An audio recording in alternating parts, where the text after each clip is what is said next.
boas-vindas ao podcast Mundo Ciências, o podcast da Ciências Aprendizagem. Nós estamos aqui com a produtora R2PM, no Espaço COSI e com o apoio da Arte da Conversa. Hoje o Luiz não está aqui fazendo os desenhos ao vivo, mas ele vai fazer os painéis pra gente de resumo da conversa. E você pode ver o painel completo no final do podcast ou então lá no nosso Instagram, Ciências Aprendizagem. Eu sou a Raquel. Eu sou a Soraya. Olá, eu sou a Cibele. E eu sou a Isa. Isa, bem-vinda, cliente, amiga. E pra gente começar a conversa, conta um pouquinho sobre você, sobre sua trajetória. Bom, já começo entregando que eu sou carioca, mas moro em São Paulo há 12 anos, apaixonada, e a minha história com a cidade se conversa com a minha história de carreira. Aqui é onde eu desenvolvi os meus maiores aprendizados. Nesses 12 anos morando aqui, sempre trabalhei na área de recursos humanos e fui acompanhando o movimento, né? Então, já fui especialista, depois fui generalista, então trabalhei com recrutamento, treinamento, fui business partner, depois voltei para desenvolvimento de novo, e desenvolvimento me abriu um caminho para o tema de inclusão, que é onde eu atuo hoje, e para mim funcionou como uma renovação de votos. Depois de tanto tempo trabalhando com RH, foi enxergar mais propósito ainda na minha atuação. Ah, que bacana, legal. Nossa, bela trajetória, né? É muito legal porque, assim, você acabou passando por tantos subprocessos de RH, como a gente diz, mais formalmente nas organizações, e acabou se encontrando, né, nesse novo lugar. E eu acho que é um novo lugar mesmo, porque, assim, há pouco tempo a gente fala de uma forma mais estratégica, eu diria até mais séria, sobre diversidade e inclusão. E normalmente a gente junta esses dois conceitos numa caixinha só, não é? Como a gente sabe que a gente fala com vários públicos, né, Isa, assim, não só com profissionais de RH como nós, conta um pouquinho, por favor, o que é diversidade, o que é inclusão, onde esses dois conceitos se conversam e onde eles talvez tenham moradas diferentes. Eles andam ali agarradinhos, né? de mãos dadas, mas se a gente for olhar isoladamente, né, o conceito de diversidade humana, a gente já começa a questionar um pouco até do próprio movimento de mercado, né? A empresa busca mais diversidade, ou esse é um programa para público de diversidade. Uhum. E aí, afinal, o que é essa tal da diversidade? Se a gente parar para refletir, diversidade é quão múltiplo nós somos, né, nas nossas características. E aí a diversidade humana vai passar pela diversidade de gênero, diversidade de orientação sexual, vai passar pela questão de raça, de etnia, de religião, de região. Uhum. Né? Assim, eu começo até falando, né, o fato de ser carioca, porque ao mudar de cidade, eu me vi diante de outros referenciais que eu precisei fazer uma adaptação. E eu estou falando de dois estados vizinhos, né? Então, isso compõe a minha diversidade. Pode ser que tenha alguém do meu lado que também seja uma mulher de 37 anos, que também seja mãe, que tenha o tom de pele parecido com o meu, que tenha a mesma orientação sexual que a minha, mas as vivências, o que ela já passou, os referenciais que ela traz, né, nos faz diferentes, nos faz únicas. Uhum. E o que a gente mais escuta, né, acho que Raquel já deve ter escutado isso, você não é todo mundo. Né? Não somos todo mundo, somos seres únicos, múltiplos. É claro que a gente carrega ali algumas características em comum, né? E aí a gente vai para o lado da inclusão, onde a inclusão é o grande aliado desse processo. A inclusão ela é um processo consciente. Uhum. A diversidade é um fator dado. Somos todos diversos na nossa maneira de ser, pensar, agir, na nossa história, nossa religião, o que quer que seja. Mas a inclusão não. A inclusão ela é um processo consciente. Uhum. Então, as empresas hoje, né, falam de diversidade e inclusão e ela tem que ser lado a lado. Porque o ambiente corporativo, por muito tempo, dentro do leque de possibilidades que a diversidade humana traz, ela elegeu ali 2 ou 3 ou 4 características principais e focou naquilo. Naquelas. Aham.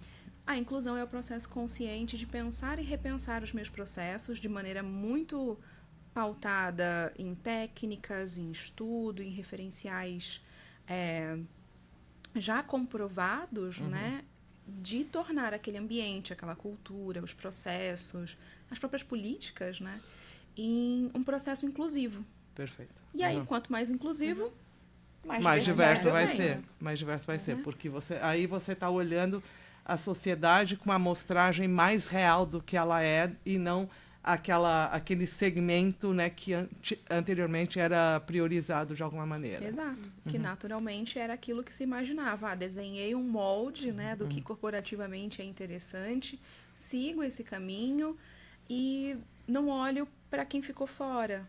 E quando eu deixo de olhar para quem ficou fora, eu estou perdendo uma oportunidade incrível de fazer diferente dos outros. Se eu procuro as mesmas coisas, faço as mesmas perguntas, eu chego nas mesmas respostas.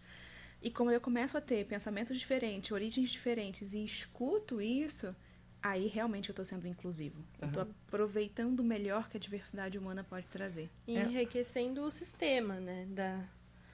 Enriquece a empresa, a sociedade. Exato. Nada sai igual. Eu curti muito você falar que a inclusão é consciente, né?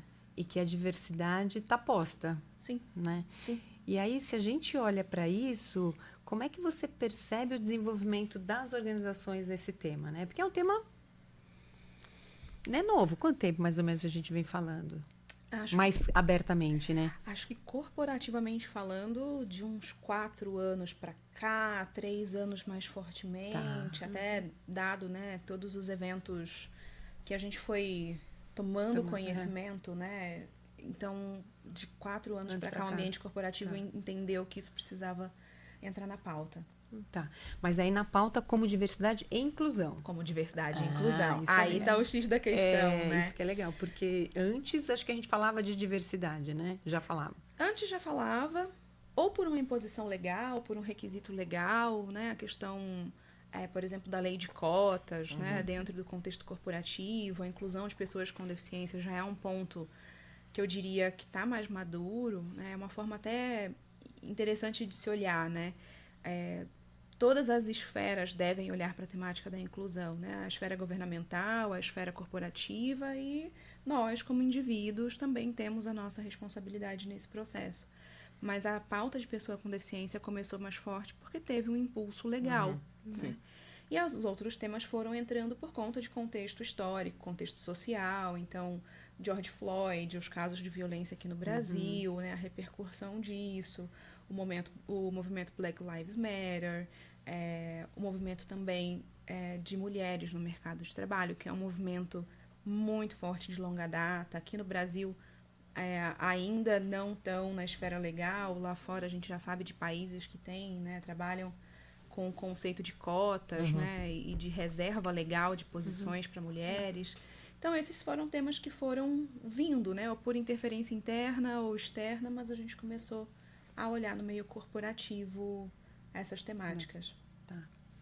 E aí, né, a gente está falando, né, então, como organização, né, esse desenvolvimento, crescimento desse tema, mais fortemente uns 3, 4 anos, você consegue pontuar o que tem surgido de legal, né? Não só que você tem trabalhado, mas, né, como no meio que você está interagindo, o que surge de coisa boa com essa ótica? É um movimento legal esse de se olhar, né? Eu acho que tudo, na verdade, não existe só o bom, né? Existe o que foi possível, acho que nesse momento, que é o que a gente vem vivendo muito, que são o que a gente chama de ações pró-diversidade, né? Então, começou-se a ter reflexões de não somos todos iguais, né? Temos direitos iguais, né? Buscamos oportunidades em pé de igualdade, mas não somos todos iguais. Eu volto na frase, né? Aliás, acho que ninguém é igual, né? Ninguém nem quer. Né? Quando alguém fala assim, você está parecendo fulano. Se for um referencial que a gente não gosta, a gente já fica irritadiço, né? Fala assim, eu não pareço nada, não vem com essa, não. Então, assim, as empresas elas estão começando a entender que existem características específicas para grupos específicos, para marcas sociais da diferença, né, específicas. E isso é um ponto bom, mas a gente tem que olhar de novo para a inclusão de uma maneira um pouco mais consciente e estruturada, né? Para a gente não correr o risco de afirmações como a gente ouve bastante, né? Ah, minha empresa não é diversa. Mas espera aí, vamos voltar lá no conceito, né? Se diversidade é inerente ao ser humano, cada perspectiva traz um olhar diferente. Essa pessoa ela é diversa. Ao dizer de maneira binária é ou não é diverso, a gente corre um grande risco de falar assim, tá bom, eu não sou diverso. Mas fulano é, né? Então deixa eu trazer a diversidade. Aí você olha a diversidade. Mas já foi um passo. E isso eu acho muito legal. Né? A gente já começou a entender que existem características diferentes e que eu preciso tomar iniciativas e ter ações diferentes. Ações novas levam problemas novos. A partir disso, eu começo a ter que entender outras coisas. Então, tá bom. Então, não basta só ser afirmativa e falar quero contratar um público X, quero contratar mais pessoas de um determinado grupo, ou quero desenvolver mais mulheres para ocupar a liderança.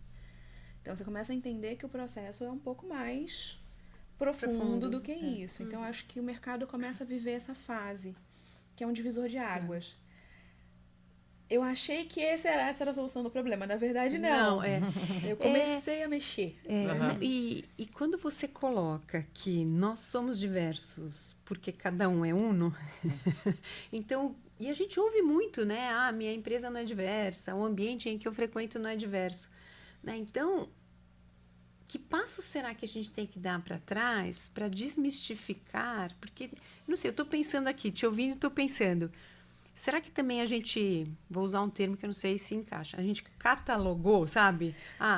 Né? Aí eu criei um catálogo que diversidade quer dizer. Tem o gênero, tem a raça, tem a etnia. Queria te ouvir um pouco. Isso aconteceu. A gente catalogou, a gente pôs em caixinha. E a forma até de falar sobre isso, né? Não, porque... a comunidade de pessoas com deficiência. Aí pronto, não, entendi que a pessoa com deficiência precisa de acessibilidade arquitetônica. Aí vai, transforma tudo. Não, porque eu mexi no meu escritório todo. Transformei tudo, tá tudo 100% acessível. Mas acessível a partir de que perspectiva? Né? A partir de que lugar? Né? Do seu ou do outro? Mas é justo se eu contemplo só a visão também de uma pessoa com deficiência, porque aquela é a necessidade dela. Né? Então, o voltar um pouco atrás se eu não sei fazer, se eu não posso contemplar a visão de uma única pessoa, porque daí eu excluo todo. Né? Tenho a possibilidade de excluir um todo. Aonde eu vou? Né? Então, é voltar um passo atrás no que já existe estruturado com a participação dessas pessoas. Né? Eu acho que esse é o X da questão, né? Porque, inclusive, quando você nos trazia de uma forma brilhante aí o conceito de inclusão, você falou bastante da questão da escuta, né? De como eu escuto. Porque eu acho que é muito mais fácil ter uma política dizendo assim, então eu tenho que contratar X% de pessoas com a característica A, B ou C, né?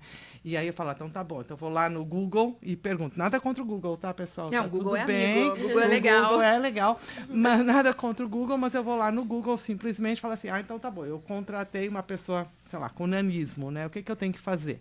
E eu vou ter lá um passo a passo. Agora, será que se eu chegar para essa pessoa e falar o que faz diferença para você, não vai ser muito mais legítimo e acolhedor e assertivo, né? Tem os dois lados, na verdade é um mix. Aí é que tá interessante, é um mix. Eu vou pegar esse exemplo, né, da pessoa com deficiência. Então, quando a gente vai um pouquinho para a base, tem uma legislação chamada Lei Brasileira de Inclusão.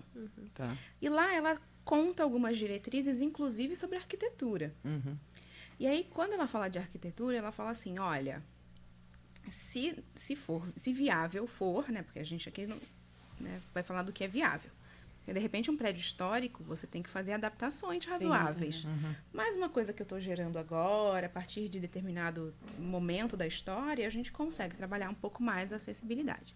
Então, a lei vai lá e fala assim, olha, use o design universal como referência na hora de idealizar o seu projeto, na hora de pensar a construção ou reforma de um espaço.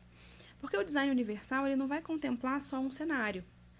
Ele vai contemplar a pessoa com deficiência, mas ele vai contemplar qualquer pessoa com alguma outra necessidade, seja temporária ou definitiva. Né? Certo. Vai ser bom para todo mundo. Se você vê uma escada ou uma rampa, qual que você prefere? Provavelmente a rampa. Mesmo que você não tenha nenhuma questão relacionada à mobilidade nesse momento, mas porque ela se mostra um recurso mais agradável para o deslocamento. Claro. Você ganha com isso. Né? Não tem nada que diga que é exclusivo para uma pessoa com deficiência. Então, primeiro referencial, existe uma legislação que fala sobre isso. Depois existem normas técnicas, que muito bem aplicado, não por mim, nem por ninguém, né? A não ser que alguma de nós seja arquiteta especializada em acessibilidade, não vai ser aplicado por nenhuma de nós. Então, eu acho que essa é a grande mágica da inclusão. Cada um, na sua área de conhecimento, na sua expertise, pode acoplar o tema da inclusão. Então, se eu sou arquiteto, como eu incorporo a inclusão na minha expertise? Se eu sou um time médico, se eu sou uma pessoa que cuida de avaliação funcional, né, que olha ali para o funcionamento do corpo dessa pessoa, esse é o especialista que vai poder fazer esse tete-a-tete com a pessoa. Né? Então, contar também com esse conhecimento. Com esse conhecimento. É Perfeito. aí onde a inclusão, além de consciente, ela é estruturada. Porque ela vai contar com esses recursos técnicos que vai contemplar a necessidade daquela pessoa. E você sabe que... Opa! Muitas perguntas, adoro! Vai lá, Kel. Eu ia falar que eu tenho a sensação que às vezes é aí que trava nas empresas. É aí que trava nas empresas. Porque Sua começa a sensação ficar é real. muito complexo, precisa de gente de fora e gente com conhecimentos específicos. E aí, putz, será que a gente vale a pena e... trava. Será Dá que uma conta, né? área de diversidade e inclusão dá conta? Não dá conta, gente. Não dá conta. Acho que esse é o principal desafio, né? Como é que a gente incorpora a inclusão nas demais áreas? E não é por exemplo, eu estudo hoje relações étnico-raciais. Quando eu estou naquele contexto da universidade, estudando, fazendo uma especialização, aquilo ali é pano de fundo para eu entender como funciona no corporativo, mas eu não vou conseguir aplicar direto. Eu preciso desse repertório para alguma coisa. Então, não adianta eu fazer, talvez, uma palestra para toda a empresa sobre cubismo e... né, todas as influências africanas no cubismo para provar que esse é um tema interessante para mim e pode ser interessante sim para outras pessoas, mas talvez não se aproxime da realidade e da execução de cada um. Mas como é que eu posso pensar a inclusão na realidade de cada um? E como é que você pode também levar esse conhecimento de uma forma pragmática para impactar positivamente aquele sistema, né? E posso dar um bom exemplo, assim, estou vivendo isso nesse momento. A gente está trabalhando um projeto de comunicação inclusiva. Ah, que legal. Com o time de comunicação. Porque as comunicações não passam por mim, né? Primeiro, não é a minha expertise, eu não tenho essa habilidade, adoraria, mas não tenho a expertise e não consigo estar 100% do tempo consultivamente ali com o meu time de comunicação. Então, eu empodero tecnicamente, dentro dos requisitos corretos, como essa área de comunicação pode incorporar a comunicação inclusiva. Não é um a mais. Aí eu faço comunicação e faço comunicação inclusiva. Eu faço uma comunicação que é inclusiva. A gente está crescendo pra caramba o número de diagnósticos de TDAH. Sim. As horas que a gente se expõe às telas é gigante. Enorme. Então, a gente desvia muito rapidamente a atenção. Então, trabalhar uma linguagem simples, uma fácil leitura, uma comunicação acessível, no final do dia, não é só sobre um determinado público. Facilita para todos nós. A gente volta para a ideia da escada ou da rampa, né? Assim. Da escada da rampa. Não, e aí, o que você falou agora, a última palavra, é facilitar. Talvez a inclusão seja facilitar isso, né? Que aí eu estou facilitando não para mim, não para você, mas para quem está. Para quem tá. Para quem está, né? Exatamente. E aí eu não consigo não pensar como é que na área da educação, né? Era por aí também a minha pergunta. Na área da educação. Acho que juntando um pouco essa bagagem que você tem, né? Também como treinamento e desenvolvimento e como inclusão, né? E aí eu, como mãe, né? Na época que meus filhos eram pequenos, né? Isso já faz um tempo. Não estou entregando a idade, tá, André e Mariana? Mas já... a inclusão, ela ainda era muito conectada à lei, né? Eu vou incluir, então eu vou pegar essa pessoa que eu não consigo atender aqui e tal. Mas aí, a família que tinha aquela criança que tinha uma necessidade, ela que tinha que dar conta de trazer. Então, talvez lá a gente começou a falar de inclusão e aí vem para o ambiente organizacional, mas ainda conectado com lei, né? Sim, sim. É importante. A lei é um referencial importante porque... Eu sempre falo disso e não é porque eu sou ali, a fiscal da lei, né? Não é nem esse meu papel, mas quando eu entendo quem batalhou por ela, quem participou da organização dela, da construção dela, eu entendo que sim, foram pessoas que estudaram para aquele tema, que entenderam esses referenciais e que muitos pertencem a este grupo. Que é muito como se diz, né? Nada sobre nós sem nós. E não é o nada sobre nós sem nós, não é sobre eu olhar no olho de uma única pessoa e tentar atender exclusivamente o que ela precisa. É também sobre isso. Mas o nada sobre nós sem nós é como um grupo de pessoas, um movimento inteiro, estudou, se embasou, trouxe as próprias perspectivas e dos demais e idealizou um conjunto de parâmetros para guiar a sociedade. A gente ainda olha a legislação muito com o peso de vigiar e punir, né? Pode ou não pode? Pode ou não pode. Quando, na verdade, pelo menos dessa eu posso olhar especificamente, ela me serve muito mais de guia, sabe? Ela me serve muito mais de orientador por onde eu posso seguir, de onde eu posso executar aquilo adequadamente, do que um vigiar e punir. Você sabe que é interessante, assim, que ouvindo você... lembrando de algumas outras conversas que eu já tive sobre o tema, eu já tive contato com algumas pessoas que são, por exemplo, contra a lei de cotas. Né? É legal que você traz essa perspectiva, né, de um embasamento dessas pessoas que estabeleceram esses preceitos, nem vou chamar de lei, mas esses preceitos para facilitar essa transformação na sociedade, possivelmente. Porque se a gente olhar de forma isolada, de repente a lei de cotas é pouco inclusiva, né? Dentro desse conceito da inclusão, que cada um de nós é um, né? Então, por que eu priorizo um segmento em detrimento de outro? Por que eu priorizo uma pessoinha em detrimento da outra? Então, queria te ouvir um pouquinho mais a respeito dessa questão da lei de cotas. Como é que é o teu ponto de vista? Assim, faz sentido? A gente precisa manter isso? Ou é como a história do como é que chama? Do cinto de segurança, né? Que a gente começou a usar, não porque salvava a minha vida, mas porque eu tinha medo de levar multa. Né? Sim. Como é que é? Eu já fui a pessoa contra a lei de cotas.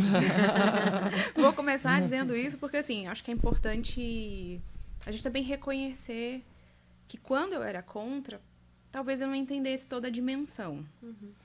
Hoje eu entendo a importância da lei de cotas, entendo ela como um meio, mas não o único. Ela permite o ingresso, mas o que permite a permanência. Né? A lei de cotas, ela não... E aí eu acho que é legal quando a gente olha assim... a gente simplifica demais quando não deveria, às vezes, né? A lei de cota para a inclusão de negros na universidade. A lei de cotas, ela não é só para a inclusão de negros, ela não é só para a universidade, ela é uma trajetória que começa no ensino médio, ela é para outros grupos minorizados também. Então, até a própria forma como a gente escolhe e corta, né, destaca algo da notícia, ela... mais levanta uma parede do que ela diminui, né? Então, a lei de cotas hoje, minha percepção, tá? É uma percepção bem individual. Eu sou a favor da existência dela, mas ela precisa ser associada também a outras boas práticas para que ela deixe de existir. Ela é uma solução que deveria E nasceu para ser temporária, tanto que ela passa por uma revisão a cada 10 anos. Sim. Né? Aham. Ela precisa ser revista se ela funciona, se ela atendeu ao seu propósito. Se Ou se precisa de fala com aquele adequação. momento da Exato, sociedade. Né? exato. Você sabe que você falou um negócio muito interessante que me fez surgir uma história que eu vou ter que compartilhar com vocês, que é muito bonitinha. Você falou, a questão não é só trazer para a organização, é manter. Né? E eu tenho uma amiga, é minha amiga mesmo, Tati, você vai me ouvir, você vai saber que eu estou falando de você. Que a Tati é Down. E é uma Down que ela fala muito bem, ela se expressa muito bem, adora dançar, adora pintar, tudo mais. E a Tati, que hoje é uma mulher de 40 anos, ela falou para os pais dela, a questão de uns 10 anos, mais ou menos, que ela queria trabalhar. Muito que bem. Conseguiram um trabalho para ela numa área de recursos humanos, numa empresa, mas era uma coisa temporária, ela foi super feliz, tem grandes amigos lá até hoje e tal, não sei o quê. E acabou voltando para o mercado, procurou uma segunda empresa, foi contratada pela segunda empresa, fez uma entrevista com a diretora de RH dessa empresa. Vocês vão escutar a história, por isso que eu não estou falando que empresa é. E aí a pessoa virou para ela e falou assim, você está contratada, você vai para sua casa e eu vou aguardar o momento certo de ter uma vaga legal para você e eu te chamo. Se passou uma semana, um mês, 2 meses, tá? E a Tati não foi chamada. Né? O salário caindo na conta. E se Tati não fosse Carteira Tati... assinada. Se Tati não fosse Tati, Tati estaria o quê? Assistindo sessão da tarde em casa, pintando os quadros dela e felizona. Só que a Tati é uma pessoa inconformada. Ela virou e falou assim, não faz sentido eu ganhar um salário se eu não estou produzindo, se eu não estou lá na empresa. Conseguiu descobrir o e-mail da diretora de RH, mandou um e-mail para ela se demitindo. Não é maravilhosa? Maravilhosa. Maravilhosa. Né? Gente, é isso. A gente precisa contratar o talento. É isso, é o talento. E o talento pode ser um talento que, além de todas as suas características, também tem síndrome de Down. É um talento que, além de todas as suas características, e quando você procura o trabalho, essa relação de trabalho é isso, é uma relação de troca, tá lá. Você me entrega o seu trabalho e eu te remunero por isso. Né? E esse posicionamento é muito importante. Ele é, além de empoderador, ele é educativo. Veja bem, mercado. Pare com esta ideia. Né? Que você está fazendo um favor, você né? Tá fazendo, não é um favor. Né? Eu estou aqui, eu tenho um talento que eu quero prover para você, enquanto você me paga por isso. Nossa troca. Né?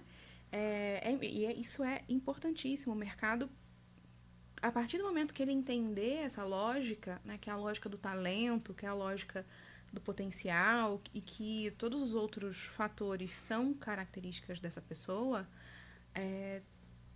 tenho certeza que vai haver uma tendência muito maior a aquele estigma do turnover sumir. Por quê? Porque é a pessoa certa no lugar certo. É isso. Não, e a gente olha para as características, né? E pelo meu talento, independente como eu chego. Se eu chego andando pela escada ou se eu chego pela rampa, né?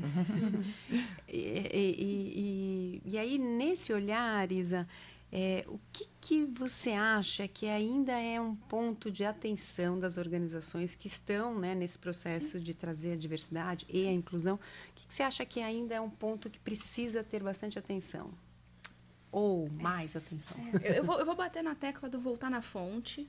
Eu acho que essa questão que a Raquel trouxe, né? Então, acho que é aí que as empresas patinam, né? Do desconhecimento, Eu acho que o mercado gerou uma demanda muito grande de profissionais de inclusão e de diversidade. Eu vou me incluir nisso. Foi assim que o meu movimento aconteceu. Foi a partir da necessidade do meu conhecimento de treinamento e desenvolvimento para a criação de ações afirmativas para um público específico, né? Então, foi assim o meu ingresso com a inclusão. Mas foi ao perceber o patinar que eu comecei a olhar e falar, gente, o que eu estou vendo e vivendo não é suficiente. Eu sinto todos os dias que eu estou pelo menos uns 15 anos atrasada nos meus estudos, nos meus referenciais técnicos, assim, todo dia eu erro e acerto nesse tema. Então, eu acho que o que as empresas precisam, e aí quando eu digo as empresas, as pessoas, né? Elas constroem as empresas. Dentro da tua própria área, entender como você acomoda esse tema, né? Na arquitetura, seja na administração, seja em comunicação, seja na educação. Que recursos a educação me dá? Que iniciativas público-privadas podem acontecer, né, que eu possa ser uma educadora melhor, e o recurso não tem que ser só seu. Exato. Tem outros recursos, né? Como é que a gente explora um pouco mais isso? Eu falo que inclusão é como se fosse um filtro do Instagram, né? Um filtro de qualquer outra mídia social, né? Que é uma camada que você passa numa imagem que já existe. E eu gostaria, assim, meu momento é Have a Dream. Né? Que eu acho que se as empresas e os profissionais dentro da sua área de conhecimento começarem a incorporar os conhecimentos de inclusão, vai acontecer que nem acontece hoje com segurança do trabalho. Eu ia falar qualidade. Qualidade, com LGPD. Eu não sou advogada. Eu sou uma profissional de gestão de recursos humanos, que me especializei em psicologia do trabalho, me especializo hoje em relações étnico-raciais e gestão inclusiva. Eu não sou advogada, mas quando eu me deparo com um documento que envolve dados, um alerta, um sinal aparece e fala assim, eu preciso, de alguma maneira, garantir, porque isso aqui me parece que bate em LGPD, né, na Lei Geral de Proteção de Dados. Ou quando eu vou num ambiente novo, fabril ou não, mas que é diferente do que eu estou acostumada, eu já me questiono, será que eu preciso usar algum equipamento de proteção individual? Será que a minha postura precisa ser diferente? E eu não sou técnica de segurança do trabalho. Né?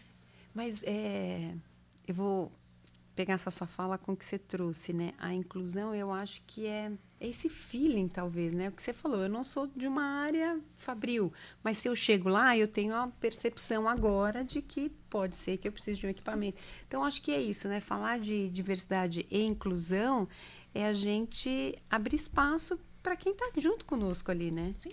Né? E não necessariamente... vamos incluir essa pessoa, porque ela também vai ter que abrir espaço para me incluir, né? Sim. Não, e não é só, eu vou trazer a pessoa pronto. Essa pessoa fica, essa pessoa cresce, essa pessoa tá no seu natural. Tá dando o melhor de si. Tá dando o melhor de si. Ou ela é aquela contratação que eu mando o dinheirinho lá no final do mês, mas no meu relatório aparece, né? Eu bato a meta. E bate a meta. Exatamente. É esse olhar do todo mundo ali vai, e acho que fica uma outra coisa que eu acho que é importante. A gente não deve dar a responsabilidade de nos ensinar sobre inclusão e sobre diversidade para aquela pessoa que a gente está incluindo, que pertence a um marcador social diferente do nosso. Né? Aquela pessoa, ela conta a sua própria história. Ela não conta a história de toda uma comunidade. Eu, como mulher, não conto a história de todas nós. Eu conto a minha história. E eu posso trazer alguns referenciais. Né? Eu não conto a história de todas as mães. O meu ato de ser mãe é diferente. Então, essa é uma outra questão um pouco mais sutil, que às vezes também acontece no mercado, né? Não, traz a pessoa e aqui a gente aprende com ela. Ela vai vir... Não, porque diversidade é isso, a gente vai aprender. Não, gente, diversidade é maior do que isso. É a pessoa, no seu natural, dentro da sua área de atuação, somar a sua própria história, bagagem, perspectivas, mas naquilo que ela está para entregar, né? Não para ensinar para a gente sobre toda uma comunidade. Então, uma vez eu ouvi a Djamila falando, né? Gente, eu não sou a Wiki preta, né? Assim, né? Também não dá para todo tempo e todo momento. É mulher, eu vou só falar sobre mulher com ela. Ela é uma pessoa negra, eu vou só falar sobre negritude, só sobre raça.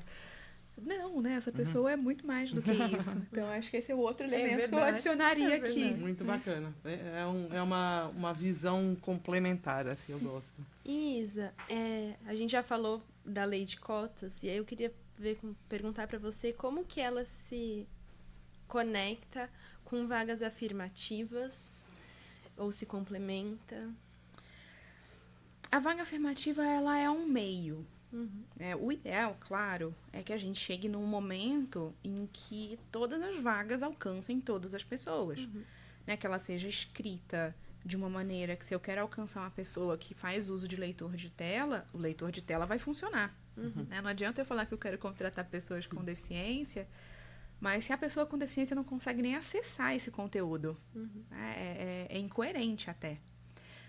Então, a lei de cotas, ela é uma questão de compromisso, ela é um fio condutor. Primeiro, porque ninguém fez de maneira consciente, então eu preciso lá e preciso, de alguma maneira, criar um mecanismo. A vaga afirmativa, tal qual hoje a gente vê esse movimento no mercado, ela acaba sendo um meio, né? Ela é a expressão correta não seria preconceito positivo, mas me sumiu da mente, tá? Depois eu até mando para vocês a expressão correta e vocês botam uma anedota lá. Mas essa questão inversa, né? De eu falar assim, eu vou focar num público que é o público que normalmente não alcança a minha vaga, né? Não alcança, como um meio de me aproximar, é um meio de me afirmar para o mercado que eu quero aquele público. E com isso, naturalmente, o que eu tenho de compromisso legal, o que eu tenho de cota, né, eu acabo conseguindo cumprir. Então, um é meio para o outro. Mas, de novo, a ideia é que ou não existisse ou em algum momento já não exista mais. Você falou que na sua trajetória você começou com o recrutamento e seleção. Né? Com recrutamento e seleção. E agora a gente está falando de diversidade, eu acho que desse desafio mesmo que eu creio que as empresas têm, não só de trazer, mas de manter e explorar esses talentos de uma forma construtiva. Você percebe uma evolução nas áreas de recrutamento e seleção para que as organizações, porque afinal de contas é a entrada, né? Assim, acho que eles estão fazendo aquele primeiro olhar, aquele primeiro filtro, para que as empresas consigam olhar de uma forma mais sistêmica para esses conceitos? Tem um movimento, sim, já começando a acontecer.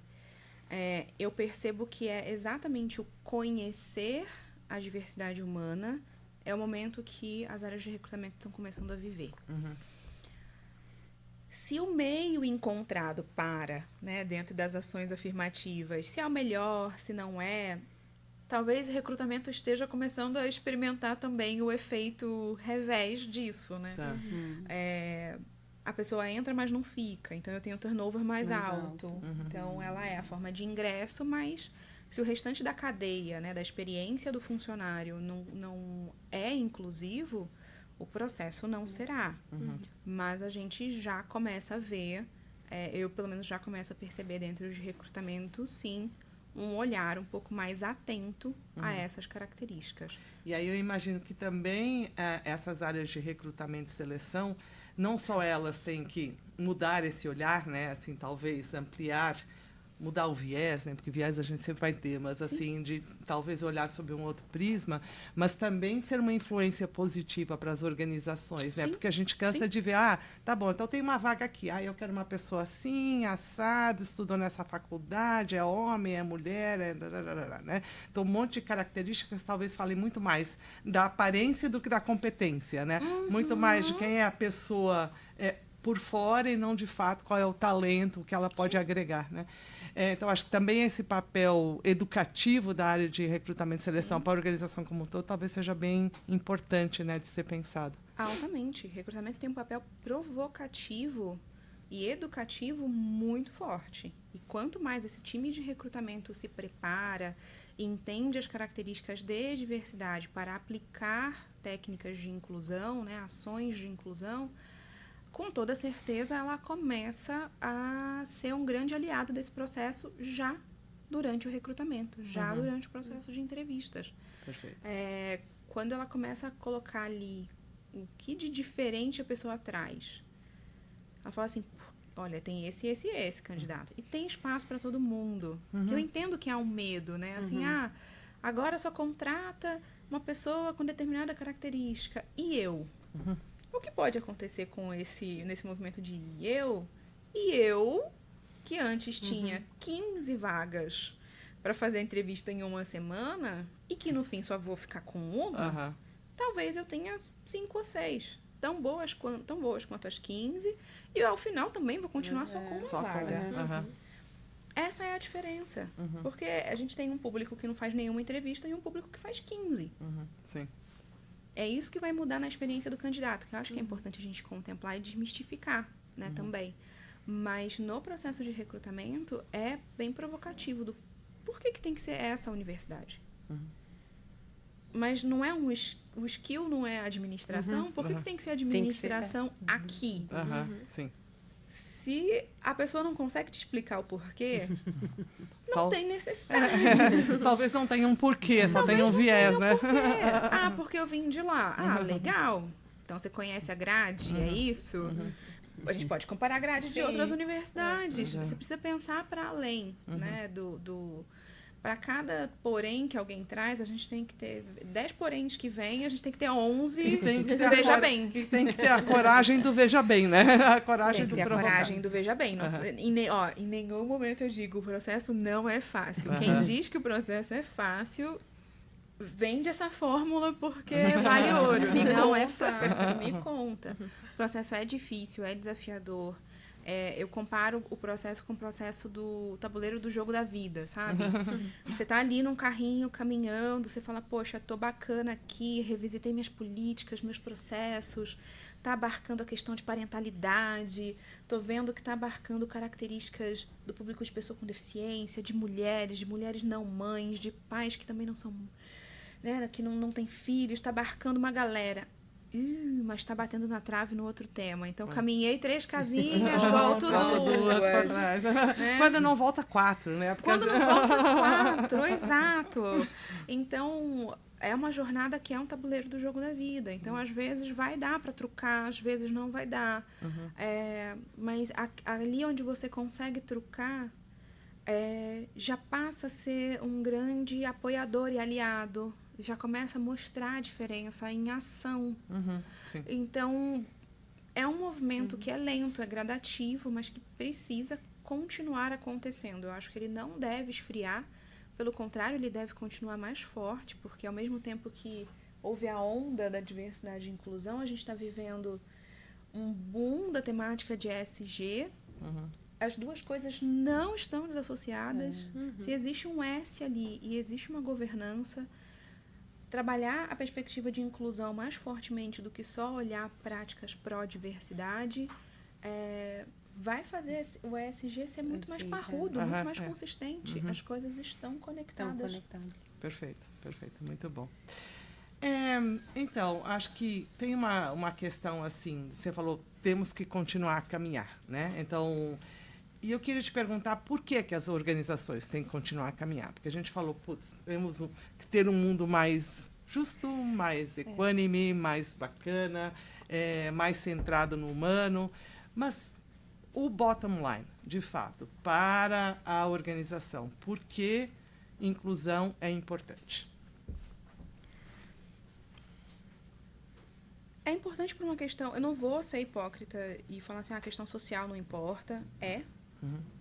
Você, como empresa, como organização, você tem um compromisso com o seu entorno, com a sua comunidade, com as vidas que você impacta direta e indiretamente. Então, social tem um aspecto importante. E aí, sobre social, eu não estou falando de assistencialismo, né, de dosinha, de fazer, porque olha como eu sou bom. Não. De impacto positivo. Porque isso impacta gerações, e se impacta gerações, impacta na vida dessa empresa, na vida útil dela.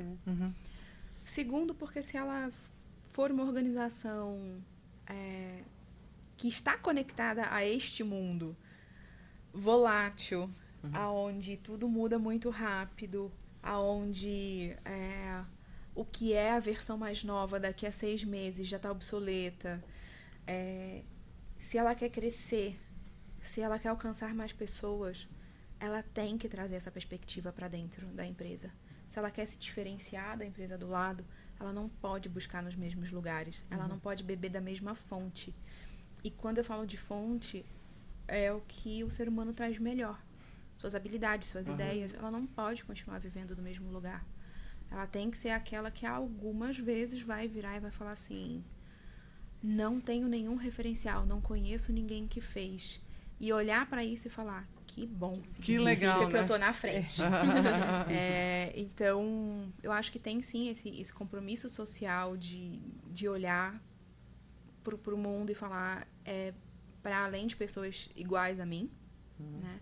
E tem a questão de sobrevivência do próprio negócio. De perenidade, né? De perenidade. Não, e a gente sabe que atualmente, assim, nós como consumidores, a gente compra de empresas que a gente de alguma forma tem um match com os valores, né? Sim. Tem uma conexão com os valores, Sim, exatamente. totalmente. Então, se de repente eu escuto que essa empresa faz isso ou aquilo, cara, pode ser o sapato mais lindo da vida, mas talvez não seja para mim. Eu né? vou em outro. Vou para outro sapato. Vou comprar em outro lugar. Vou escolher outro. É isso. E aí, Isa, pra gente fechar. Esse é aquele momento do Passa voando.